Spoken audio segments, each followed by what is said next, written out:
Hello, it's your friendly neighborhood host, JT Wheatley, back for another episode of the History of Comics podcast.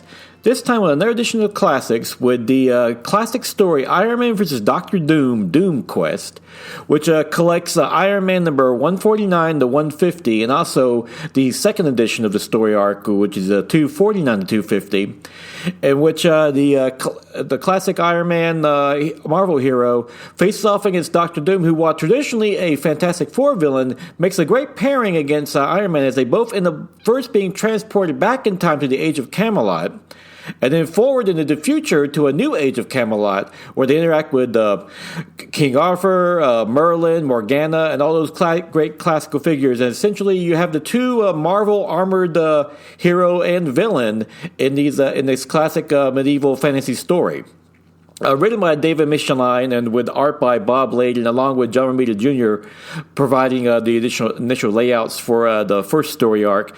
This is just a classic series that one, you pair off a great Marvel hero against a great Marvel villain, and then the contrast between Iron Man and Dr. Doom is really quite interesting, as in many ways they're parallel, whereas Iron Man, they're both self-made characters who are brilliant geniuses in their own rights, built their own armor.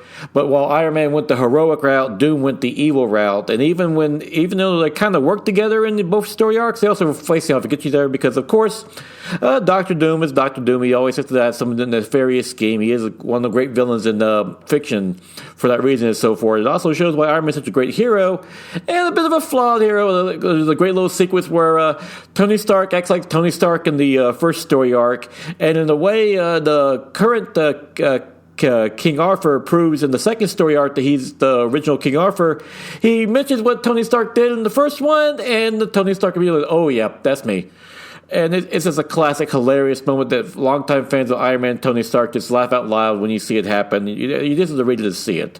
But it's like, one more underrated Iron Man stories, but a true classic one, and just a great read. And David Michelin had a brilliant long run with his artist partner Bob Layden, and of course the occasional assistance from artists like the great John Romita Jr. And just a great story arc in general. And even though 100 issues apart technically, this is a great read. So if you're looking for a great Iron Man story and also a great Dr. Doom story, check out Iron Man vs. Dr. Doom, Doom Quest, because that is a true classic.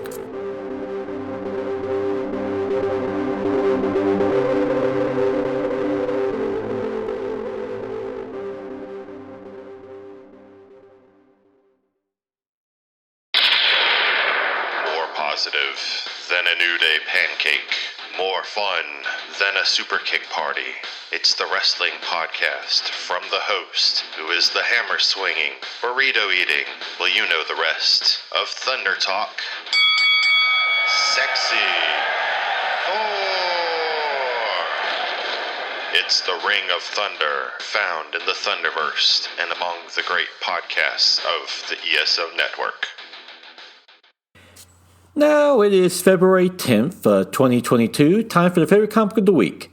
Batgirls, number 3, by Becky Cloonan, Michael W. Conrad, and Jorge Corona, which finds the Batgirls, a spoiler, Cassandra Cain Batgirl, facing off against the Tutor, a new villain who has managed to synthesize Scarecrow's fear gas, but now allows it to be used for hypnotic effects with some natural dangerous results. And they have to team up with the original Batgirl, Barbara Gordon, to help take them down.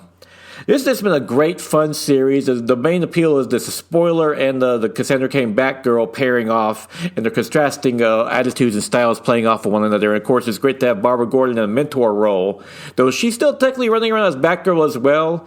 But she's letting them take the lead. And in many ways, it's almost like a Birds of Prey comic book now, whereas Barbara Gordon as the overseeing everything from with the computers and so forth, while Spoiler and Batgirl go off and do the heroic stuff.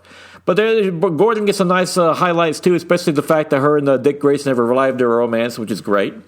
But the main appeal of this series, besides the great storytelling, is Jorge Corona's fantastic, almost manga-inspired artwork, which is this great, action-packed, and even throws in like little bits like when they talk to each other over the phones or do text messaging, they appear as little chibi versions of themselves, which is a nice little touch, just a fun, cartoony style, and just a great read in general. This has been one of the better, more fun Bat books in recent months, and it's definitely worth checking out if you're a Batman fan.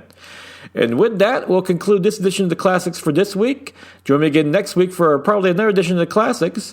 And of course, go out and enjoy yourself a good comic book. And if you can, pick up Iron Man vs. Dr. Doom, Doom Quest, because that is a true classic.